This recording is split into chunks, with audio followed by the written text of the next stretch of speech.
Step one is having to remove the plastic off these pieces. There's a little mini stove.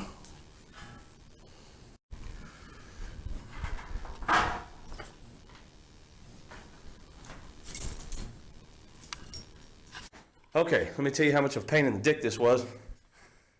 To get all these screws to line up and actually fit, they send screws that are just a hair barely long enough. So you got to mount the back with the screws and the little big fat washer things. This plate has to actually mount this plate to the back first with 2 screws. You mount this thing up with the back bracket with the screws through there. Then you set the stove on it. But you need to have your legs loose. These bolts right in here have these loose. And then what we did was drop the screws down from the top and then put the nuts on the bottom. And I understand it's hard to get it tight, but I just had to put my finger on it and hold it while we try to tighten it as best we can for the air intake box. And then go back and tighten all your legs up. And now we got to tighten the 2 screws that hold the stove on, and then finish mounting the air intake, and then start putting pipe on. Anyway, we got the stove in, we got the pipe in, which I'm just gonna go ahead and tell you is a pain in the butt. Those pipes are such a pain trying to get each one slotted into each other. And then the big pipes, all I can say is get all your little pipes together, get all your big pipes together, slide the big pipes over until you get the right height, and then screw it in, because goodness gracious, I think I lost my religion twice. Okay, 17 times, but let me show you what it looks like sticking up. I should have had a 1-inch pipe because I guess, well, 3 feet up. I guess that's close to being about right. There's the peak. So 2 feet up, whatever it's supposed to be. Anyway, I got the boot on there for now just because it's raining. But once we put the metal on, I had to take that boot off, cut the hole in the metal, and put the metal on, yada yada. I don't know how that's going to work out.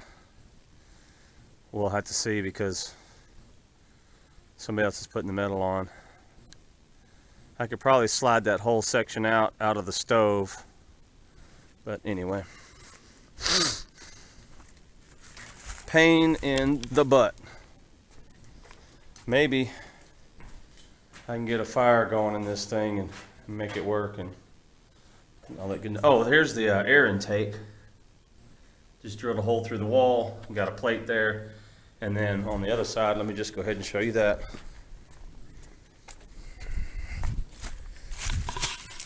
Up under there is the hole, and you see that it's a metal grated hole so that bugs and rats can't really get in there, but it's got a shield on it. I don't know if that was the right way to do it, but that's the way I did it, and it seems to be fine. Probably need to put some caulk in around here or something, but other than that, that's it. So, I guess I need to start a fire in it, but I don't have time today. So, but as soon as I start it, it'll be like no time for you. So, anyway.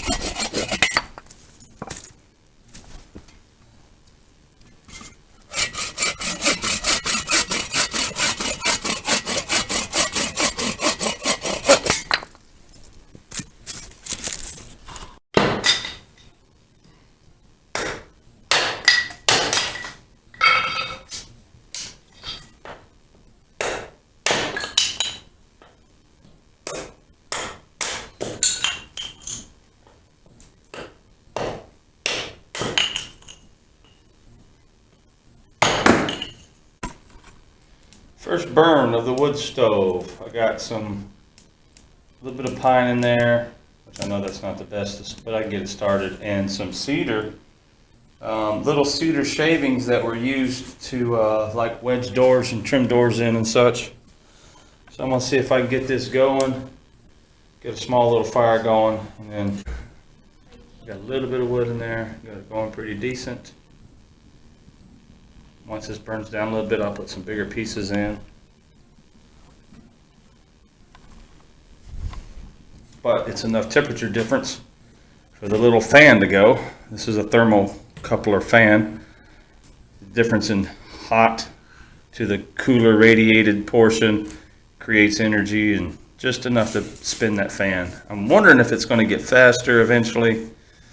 Not for sure, but this is the first burn on this stove. Okay, burning pretty good. Just toss a little bit more wood on there. Little fan is cooking. Well, not cooking, but it's running pretty good.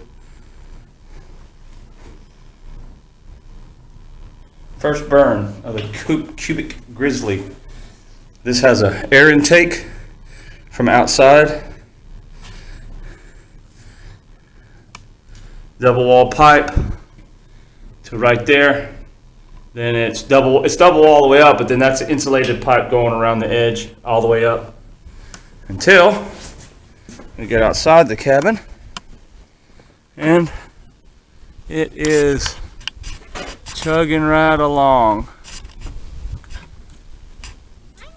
Now I don't have the roof on yet, but I put the roof and I put the sheathing up and ready for the metal, and I had a few leaks, even though it's supposed to be water resistant. I don't know where my leaks are coming from. Probably from where these 2x4s are nailed in, ready for the wood. So I just covered it with a tarp, except for this small piece.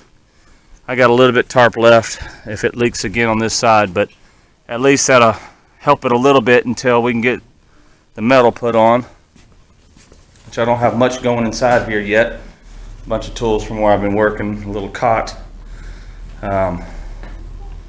But this thing is burning pretty good. That was the first burn. Still got some glowing coals in there. Fan's still running, so I guess the temperature difference is still going.